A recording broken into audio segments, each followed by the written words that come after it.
Este homem recebeu um falso diagnóstico. A doença? AIDS. Foi um choque muito grande. Foi um choque muito grande. Mas eu com 22 anos, no auge do vigor físico, assim, querendo vencer na vida e se deparar com uma situação dessa. Assim como ele, diversas pessoas viveram esse drama ao receber o resultado falso positivo.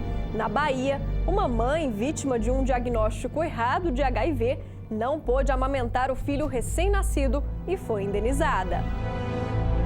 Causou constrangimento, causou ofensa à própria paciente, causou problema no seu relacionamento conjugal, causou problema em relação a todo o meio que a circundava naquele período.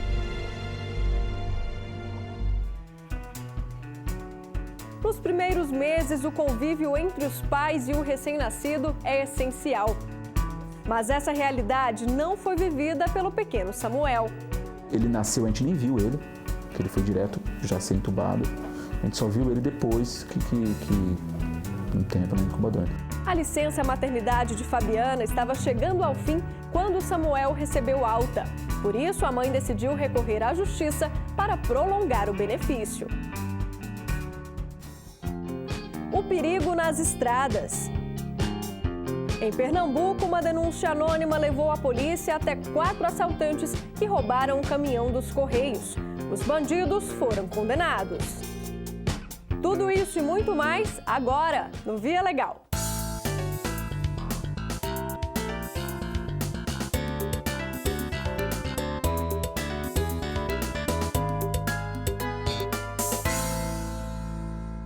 Privar uma mãe saudável de amamentar o próprio filho e dar a um recém-nascido um coquetel de remédios sem necessidade. Parece absurdo, né? Isso aconteceu porque na Bahia, a mãe de um bebê recebeu o resultado positivo para HIV. Mas, na verdade, tudo não passou de um erro. Ela foi vítima do chamado falso positivo, um diagnóstico errado que marcou também a vida de várias pessoas durante os anos 80 e 90. Este homem não tem o vírus da AIDS, mas viveu por 60 dias a angústia de quem recebe um diagnóstico errado, o falso positivo. O caso aconteceu há 16 anos e foi mantido em segredo até mesmo da família. Por isso, ele prefere não mostrar o rosto. Foi um choque muito grande. Foi um choque muito grande. Mas eu com 22 anos, no auge do vigor físico, assim, querendo vencer na vida e se deparar com uma situação dessa, eu já tinha um filho já. Então, pra mim, eu falei, caramba, agora acabou. Naquela época, no final dos anos 90, os exames para detectar o HIV ainda não eram tão confiáveis. Se o resultado fosse positivo, era preciso fazer a contraprova, o que poderia levar dias e até meses. 60 dias terríveis. Eu ia pra academia, eu ficava pensando nisso, eu ia tomar banho, pensava nisso. Todo momento, isso não sai da sua cabeça. Depois da longa espera, enfim, o resultado negativo e o alívio. Foi grito, choro, foi explosão de tudo que você pensar, foi. O presidente da ONG Amigos da Vida, que apoia pacientes com AIDS, conta que até alguns anos atrás eram comuns resultados falso positivos nos exames. Hoje, casos assim são raros. Há 10, 15 anos atrás, o falso positivo existia um índice muito maior, porque hoje não, hoje eles fazem o ELISA e já fazem a imunofluorescência junto, que é a confirmação. Há 10, 15 anos atrás, isso era feito o ELISA. O ELISA é o principal exame utilizado no diagnóstico do HIV. O teste de imunofluorescência só é feito se o resultado for positivo. Funciona como uma confirmação, justamente para evitar casos de falso positivo, como o que aconteceu com uma paciente grávida atendida pelo Hospital da Universidade Federal da Bahia. Os exames do pré-natal mostravam uma gestação saudável. Já prestes a dar à luz, a paciente foi orientada pela médica a fazer uma cesárea. Ela conta que depois do parto foi impedida de amamentar. Só então recebeu a notícia de que um teste rápido feito pouco antes da cirurgia havia detectado a presença do vírus do HIV, transmissível pelo leite materno. Uma nova amostra de sangue foi colhida, mas o resultado da análise que poderia descartar a doença só saiu depois de 30 dias. Tempo suficiente para provocar uma série de consequências na vida de toda a família, até para a recém-nascida, que além de não poder receber o primeiro leite materno, considerado pelos médicos fundamental para o crescimento saudável, foi ainda submetida ao tratamento agressivo e desnecessário do AZT, medicamento usado em pessoas que têm o vírus da AIDS. Pode ter anemia, queda dos glóbulos brancos, queda das plaquetas e a toxicidade no estômago, né? Tem intolerância gástrica mesmo, né? E transtornos neurológicos. Indignada, a mãe procurou a Justiça Federal, pedindo indenização por danos morais pela demora na liberação do resultado da contraprova. Além disso, sem poder amamentar, a paciente afirma que foi submetida a uma cirurgia por causa de uma inflamação nas mamas. A Advocacia Geral da União, responsável pela defesa da universidade, não quis comentar o caso. Na ação, os responsáveis pela maternidade Climério de Oliveira, administrada pela Universidade Federal da Bahia, alegam que o resultado foi divulgado dentro de um prazo considerado razoável para uma instituição pública e gratuita, sem estrutura, e que atende a uma população de 3 milhões de pessoas na região metropolitana da Bahia.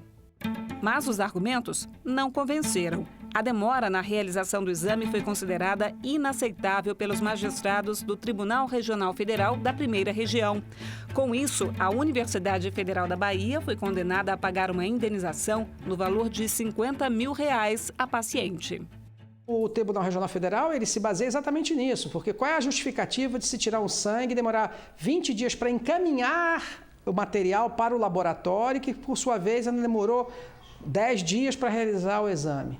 Quer dizer, é um exame que tem que ter rapidez. Causou constrangimento, causou ofensa à própria paciente, causou problema no seu relacionamento conjugal, causou problema em relação a todo o meio que a circundava naquele período, causou problema para a criança. O personagem que mostramos no início dessa reportagem conta que, no caso dele, passado o susto, a vida voltou ao normal. Agora, com mais cuidado e prevenção nas relações. Como não teve consequências mais graves e nem foi medicado sem necessidade, ele explica que não procurou a justiça.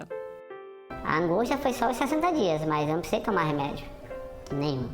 Então, assim, só tomar esse coquetel, assim, ele causa vários transtornos, né? Então, imagina um bebê recém-nascido tomando um coquetel que é ultra forte e depois você descobrir que você não é soro positivo, assim, é devastador, né?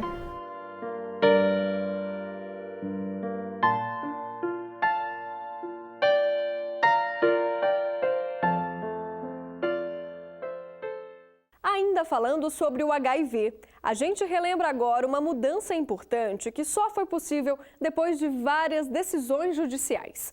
A batalha para a concessão de benefícios por incapacidade para portadores do vírus da AIDS teve fim depois que a Previdência Social criou novas regras.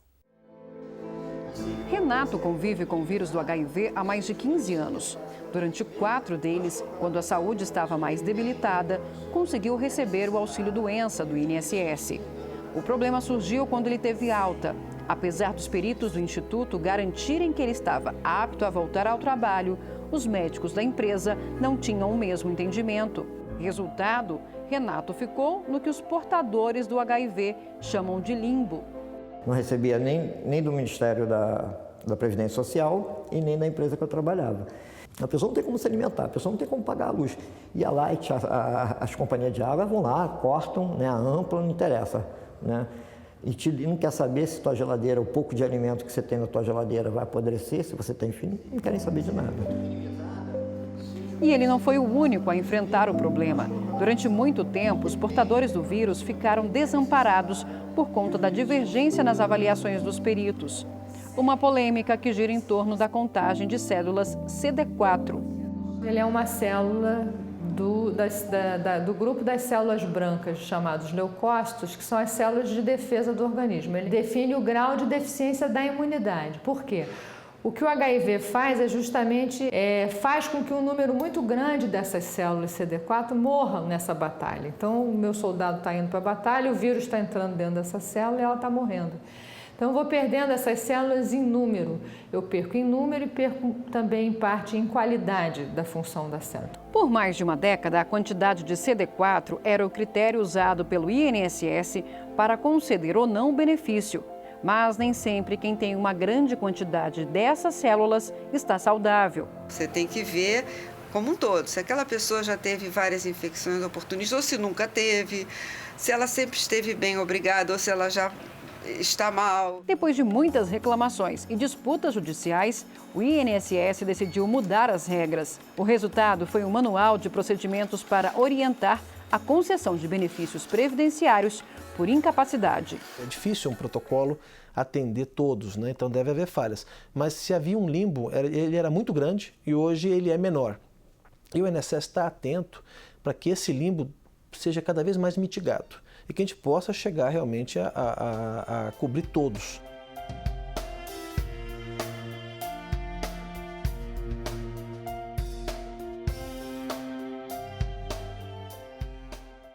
(180 dias). Esse é normalmente o tempo que as mães têm para ficar com o filho até voltar ao trabalho. Só que nem sempre mãe e bebê saem juntos da maternidade. Em São Paulo, uma mulher teve que esperar quase 3 meses para começar a conviver com a criança, que desde o nascimento estava internada em uma incubadora. Diante de toda a situação, ela decidiu lutar nos tribunais pela prorrogação da licença maternidade. Esses olhinhos e esse sorriso cativa qualquer um. Samuel é um bebê que 6 meses atrás nasceu prematuro, com menos de 1 quilo. Ele tinha que ganhar peso, que ele nasceu com 960 gramas, né, menos de 1 quilo.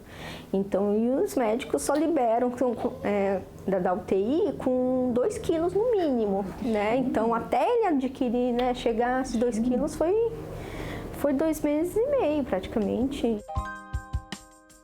Fabiana engravidou de gêmeos no ano passado, mas durante a gestação, os bebês foram diagnosticados com uma doença chamada Síndrome do Transfusor Transfundido. Essa mãe que está alimentando o bebê através do fluxo sanguíneo da placenta, ela oferece uma quantidade de sangue para a placenta que tem que ser distribuída entre esses bebês. Pode acontecer de um dos bebês ser privilegiado, ele receber mais fluxo de sangue do que outros. Quando ele recebe mais fluxo de sangue, ele fica com sangue mais concentrado, teoricamente ele se beneficia mais. E aquele que recebe menos fluxo de sangue, ele pode entrar em sofrimento fetal. Um dos bebês não resistiu e a funcionária pública teve que se submeter a uma cesárea de urgência para salvar a vida do outro filho, com 28 semanas de gestação. Isso quer dizer 2 meses e meio antes do tempo que é considerado normal para uma gravidez. Ele nasceu, a gente nem viu ele, que ele foi direto já ser entubado. A gente só viu ele depois que um tempo na incubadora. A gente tinha assim as posições dos médicos assim: ah, tá bem. Vamos ver semana que vem. Vamos ver o que vai acontecer semana que vem. Essa era a única posição que a gente tinha. Nunca ele falava, olha, daqui 1 semana vai acontecer isso, daqui 2 semanas acontece isso, daqui 3 semanas ele está em casa. Nunca eles falaram isso, eles não falavam. Eu via que ele estava indo bem, porque ele não teve nenhum assim sobressalto, né? Não precisou fazer uma cirurgia de emergência cardíaca, que às vezes acontecia. Mas era bem desgastante e dava aquela tristeza, né? Porque no final do dia eu voltava sozinha, né? Ficava aqui pensando como é que ele estava lá, né?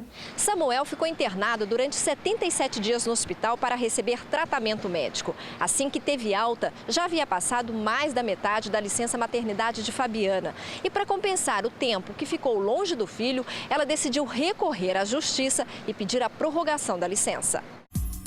O caso foi julgado no Juizado Especial Federal Cível de Osasco, na região metropolitana de São Paulo.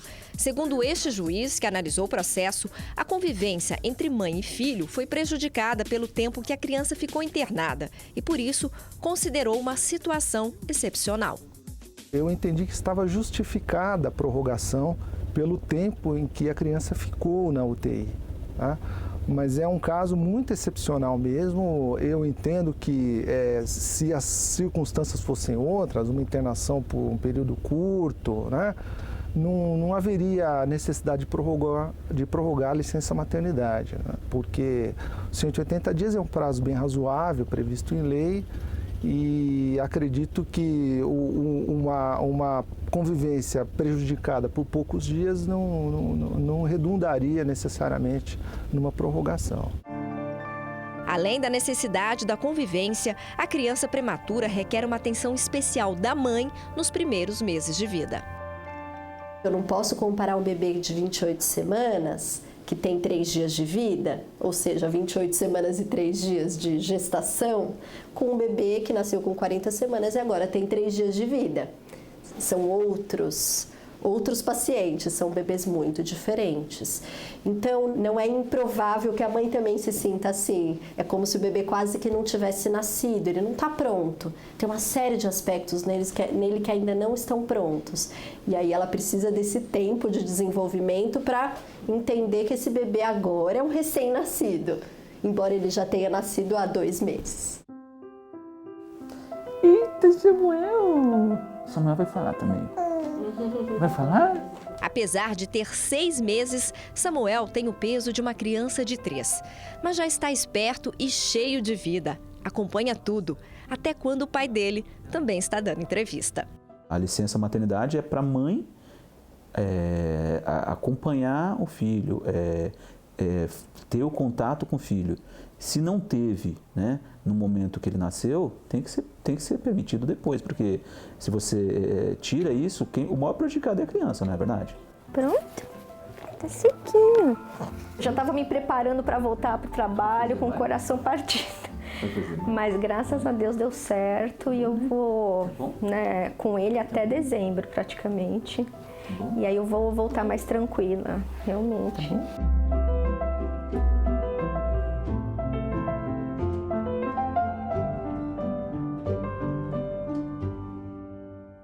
Todos os dias, caminhões carregados com eletrônicos, alimentos e outros produtos são alvo de assaltantes nas rodovias que cortam o Brasil.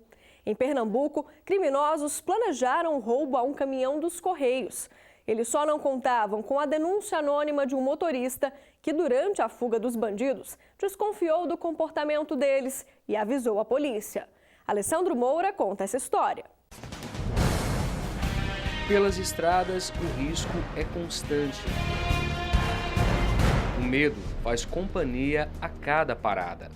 Pegaram no posto e levaram o caminhão e a carga e tudo que era meu e fiquei uma noite no poder deles, né?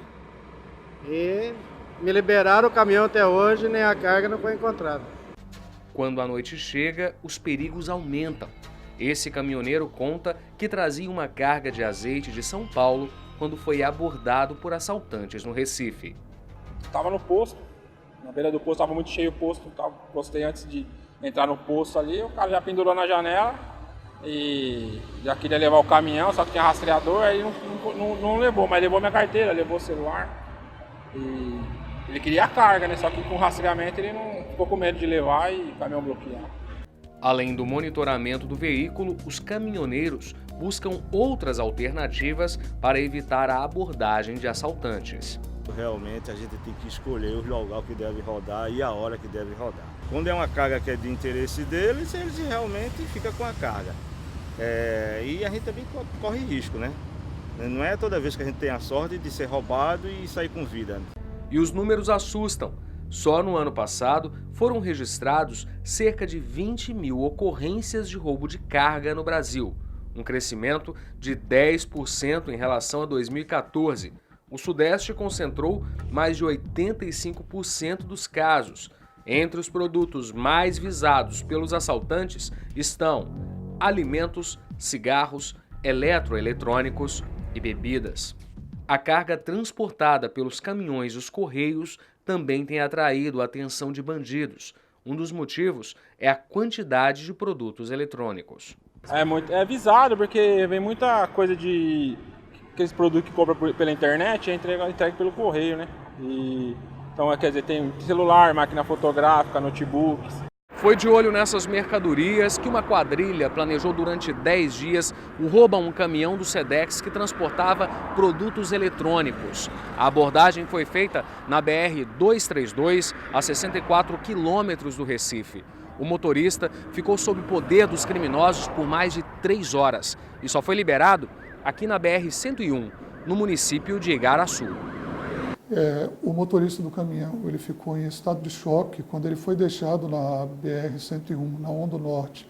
Ele só teve condição de informar a placa do caminhão dos Correios e o telefone da esposa e a partir dali ele apagou.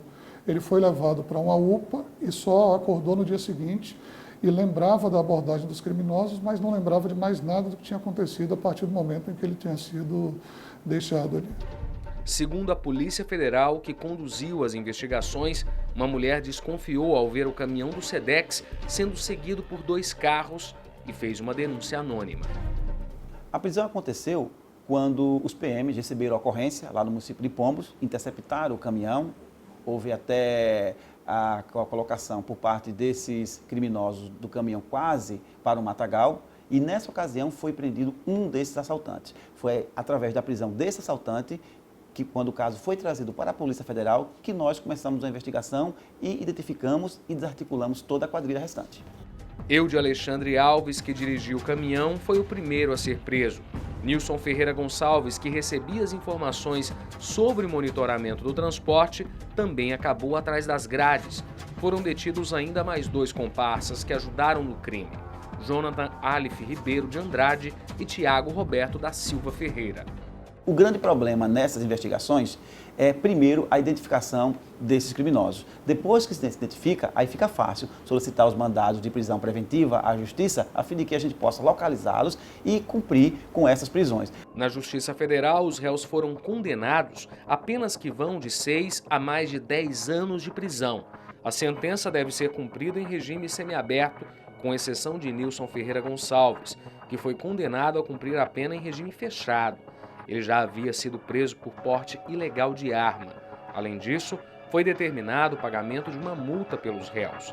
Mas o Ministério Público não concordou com a sentença e já recorreu da decisão. É importante lembrar que quem compra esse tipo de produto roubado também comete um crime. A pena varia de 3 a 8 anos de prisão. Está cometendo um crime de receptação e pode realmente ser preso em flagrante e responder por esses atos. Então, é necessário que todo comerciante, quando chegue alguém perante ele para oferecer qualquer tipo de mercadoria, que saiba principalmente a procedência dessa mercadoria.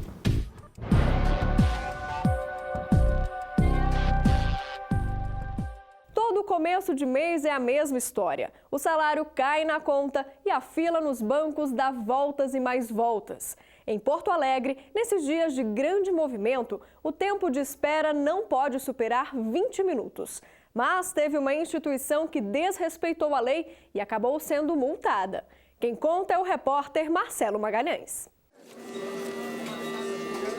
Quem nunca perdeu um tempão na fila de um banco? Pode vir aí, eu tomo. Aqui? Cada vez que eu vou ao banco é meia hora, é 45 minutos.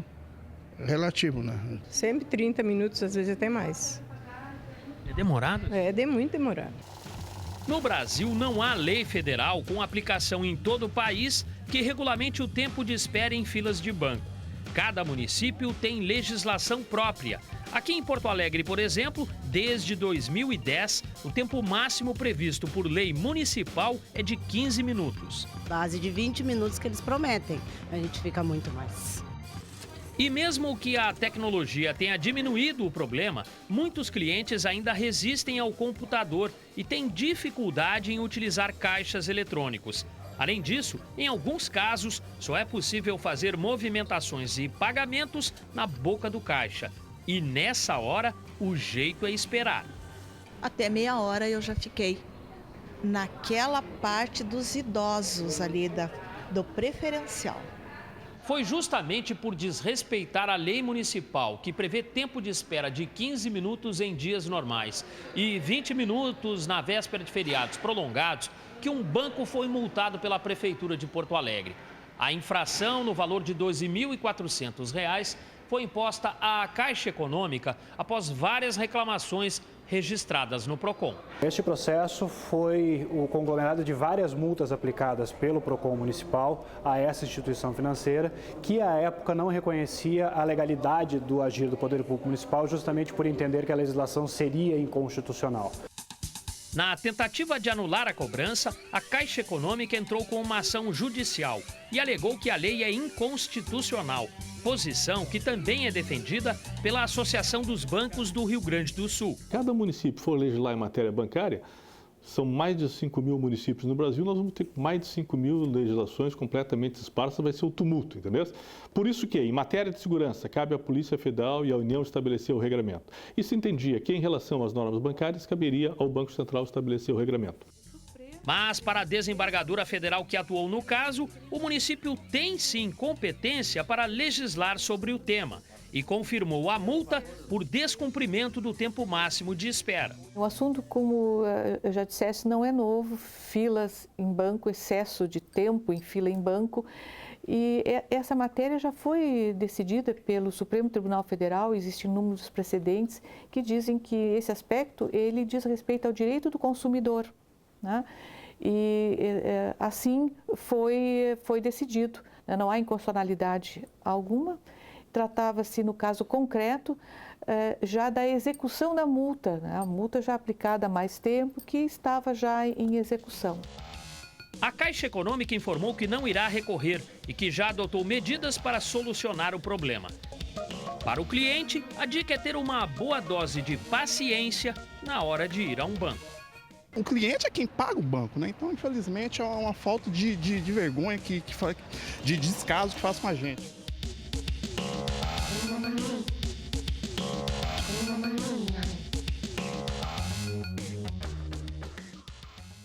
O Via Legal chega ao fim, mas semana que vem eu volto com mais decisões inéditas da Justiça Federal para você. Não esqueça de acompanhar o nosso programa pelas redes sociais.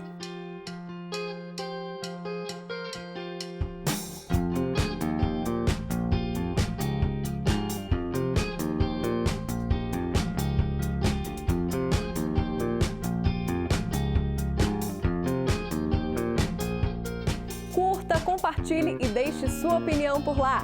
Até mais, tchau!